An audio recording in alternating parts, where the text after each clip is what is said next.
And good afternoon, everybody. This is Michael Filigera. I am with logicalsignals.com and tradershelpingtraders.com. And this is the Elliott Wave update for the NASDAQ 100 for Monday, May 17th, 2021. I've made some changes to our larger count. And by that, what I have done, and I'm just going to switch out to the daily very quickly, is that I have moved the completion point of intermediate wave 3, which originally was put here, and I've put it over here.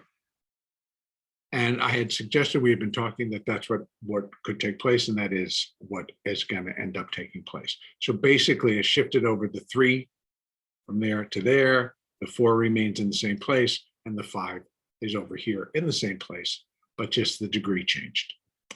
So what we are now in is an intermediate degree 4th wave correction. So back down to that hourly chart. And what we have accomplished thus far, I've also changed the order in which I was labeling it. Here I said this is 1 or A, I said this is 2 or B, and I had put that this is 3 or C down here. Well, I'm changing. And now I'm saying this is A or 1, minor A or minor 1, minor B or minor 2, minor C or minor 3. And currently, I'm leaning towards that it's an ABC versus going to turn into a 5-wave decline.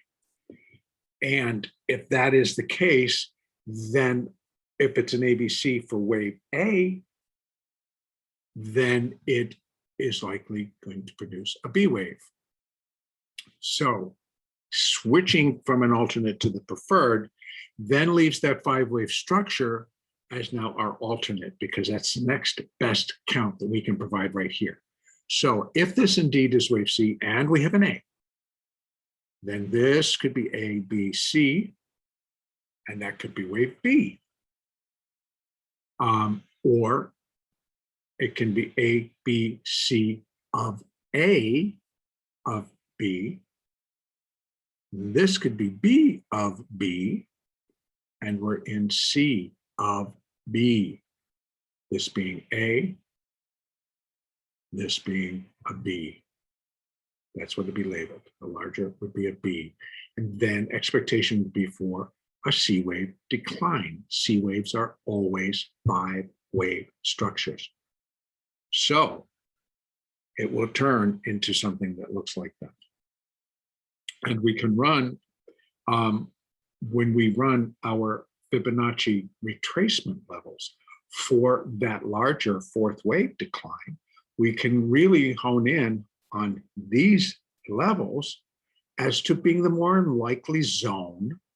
So we got a 400-point zone approximately right here. So say 4 to 450-point zone, where the wave C, the declining wave C, to complete the intermediate wave 4 will be down here.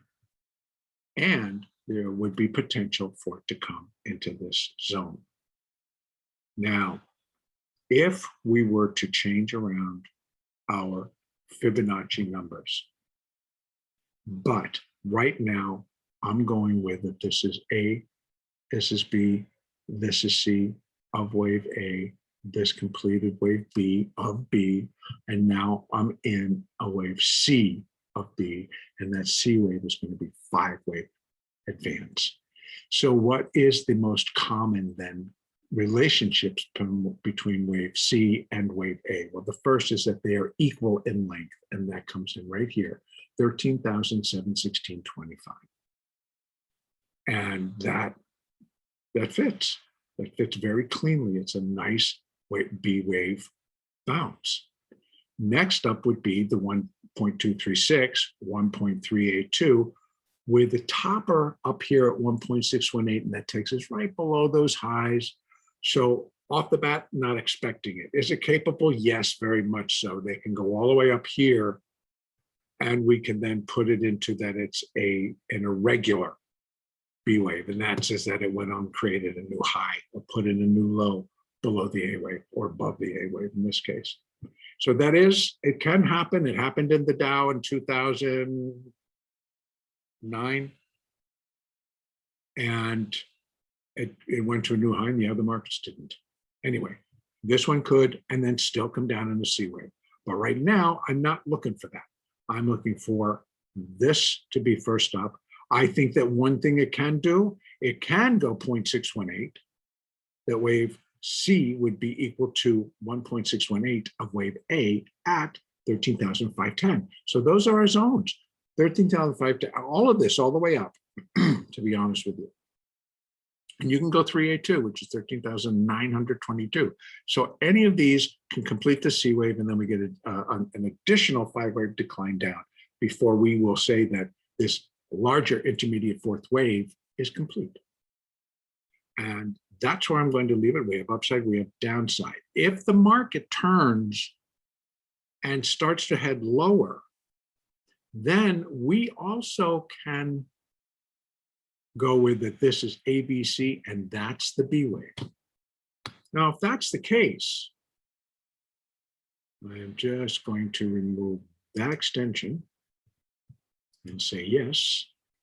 And if that's the case, now our extensions are going to come from up here, because now wave C is going to be against this A wave. So we run it from there to there to there. Okay. Now you're going to see some matchups. So if this completes wave B and we start to turn lower in a C wave, that's the first area. Remember, C can be 0.618 the length of wave A. That comes in right there, 12,748.95. Well, that's the top of the zone that we had at 0.382. But now we've got another zone below, 12,644, 12,550, and then we've got another small cluster at the 100% level, which is 12,343 down to 12,307. So basically our zone goes from 12,340, our larger clustered zone, 12,340, likely down to, I would say, 12,098, 12,298-ish, somewhere in there. We're going to give it so that it can sink a little bit lower, because too much lower, we're really dropping drastic. Can it? Yeah. Am I going to expect that? Because that would be the next zone down there. If this does not hold, that's the next zone. And it still could be a fourth wave, honestly. And then it just jacks and it goes to the moon. This would be like not quite 3,000 points, but it'd be 3,000 points off that high. Not quite, be 2,000 something. But we're going to look for this first, if it's a C wave. So if the C wave kicks in, otherwise, there's going to start heading for this hourly 50. Break is above there, then we know it's the other count that we just went over. This is the wave A, this is wave B, and we're looking for a C wave up. If it comes down, starts to drop, and continues to drop, then we've got this. This was wave B, and now we're dropping into wave C, and we've got some nice zones already put together just by combining the two Fibonacci's. So we've got some good stuff. And I'm going to leave it right there. And the next lecture will be on Tuesday, May 18th.